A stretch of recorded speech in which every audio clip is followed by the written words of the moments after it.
This road into the lake, the last kilometer, is pretty gnarly. So what I usually do, see it down there, is I walk in first. I haven't been in here for a year. Most of the mud puddles are solid bottom, but last year the water table was high, so I couldn't see where the rocks are. So I'm going to walk in with a shovel and if I can, drain some of them. The higher rocks sometimes are just covered by water and you don't want to bottom out. I like this little lake because you can get away from people. The last kilometer scares even some high clearance vehicle people in. But I've been here about 20 times with my old van and it's always done okay. So anyway, I'm going to walk in the kilometer, look at lakes, see if I might have it to myself if I'm lucky. Well, the water table is much lower than I thought it would be. I don't feel I have to drain any of these puddles. I did it last year. As long as I can see where the rocks are, just avoid center differential. Just go slow through this part. Luckily my old van has very high clearance, higher than some 4x4s I've seen. So it's got gnarly tires, Dempster highway proof tires, so we should be okay. Take it easy. And luckily, since no one be coming out for a few hours, I won't have to worry about meeting anybody driving in.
The lake looks empty. There's two boats on the lake and just one vehicle. They look like day trippers, so I might have the lake to myself this evening. 3 nights here.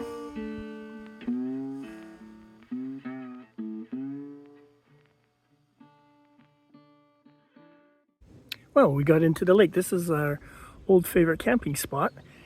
We're right on the shore of the lake. Got a little place to put the canoe in here. And nice marl bottom. I don't know if you can see that. And you can see the fish swimming along the marl in the morning and the evenings.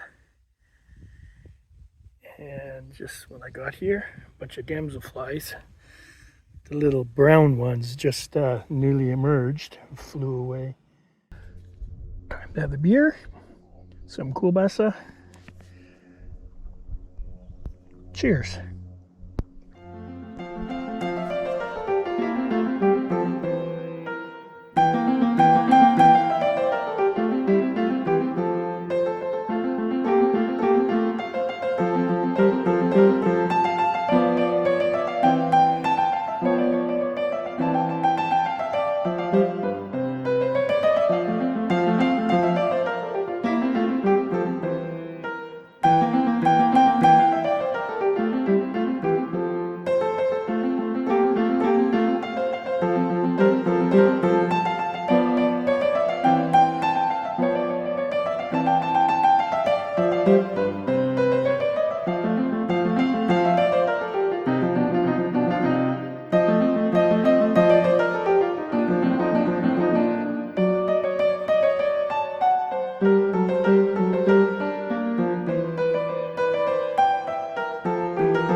Well, I arrived here probably about 12 o'clock. By the time I got out on the lake, it was 1:30, fished till 3:30. It's quite windy and breezy. The canoe was swinging quite a bit. It was hard anchoring and fishing. Didn't catch anything. Tried chironomids with indicator, which I've never really done before. Stripping with damselfly nymphs, but didn't get anything. Came in at 4, had a snooze, and now it's the evening. And wind is dying down, clear sky. I'm really excited for this evening because that's what I came here for. The evening fishing here in the shallows is my go-to happy place.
Oh no, get away, loon.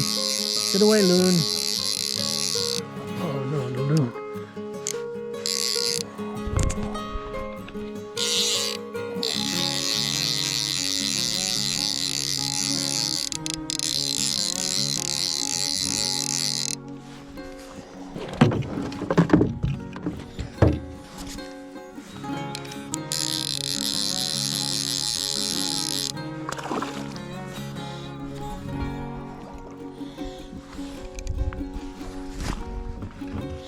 If I let you go, the loon is going to eat you.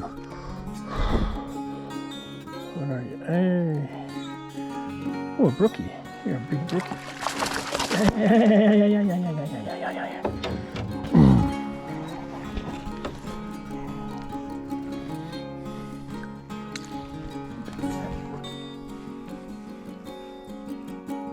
You, the net is 20 inches, so you're about 18 inches. There's that one. Here.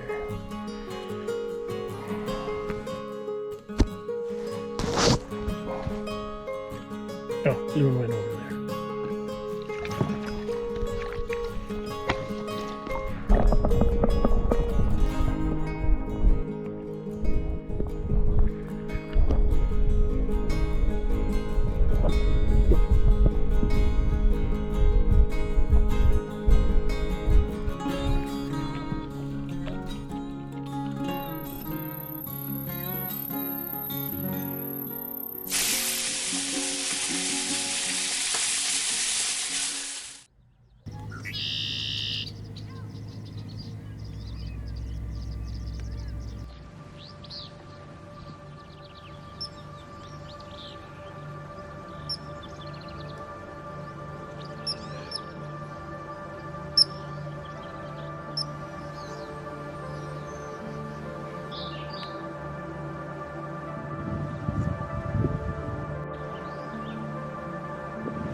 Well, I've been sitting around all day waiting for this damn wind to die down. It's been gusting so much that there was actually trees falling in the forest. You could hear them. In the meantime, I've got some beer. I've got some good literature. You could follow along the adventures of Lucky Jack Aubrey and Stephen Maturin, his naval surgeon. Time and tide, wait for nobody. However, the wind may be dying down, so I might be able to get out for a few hours this evening. Wish me luck.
Well, this is frustrating. I'm going to have to call it a day.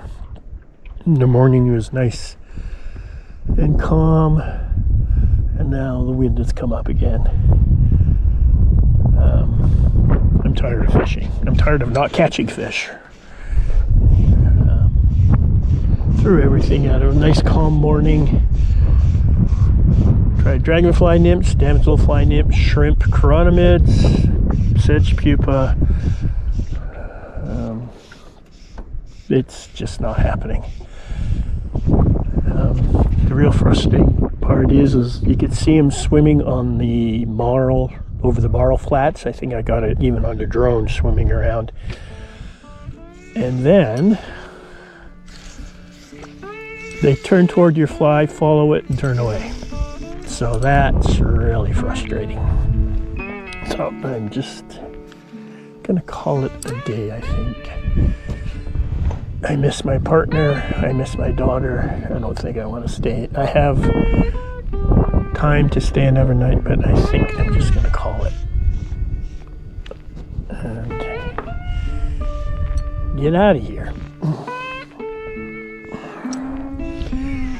The drive out always gives me a bit of anxiety.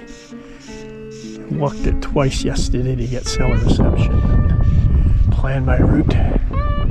Hopefully I'll get out without any damage. Yeah, maybe I'll try. If I was a fish, I'd live there. That's where all the shrimp are, right? Or damselfly nymphs, or whatever the hell they're eating. Sometimes I wonder if they just swim around with their mouths open eating copepods like baleen whales or something. They're so picky. She called this Picky Lake. Anyway, I think I'm gonna, well, I'm drifting at a nice speed, so I think I'll just do a few more casts along the edge here.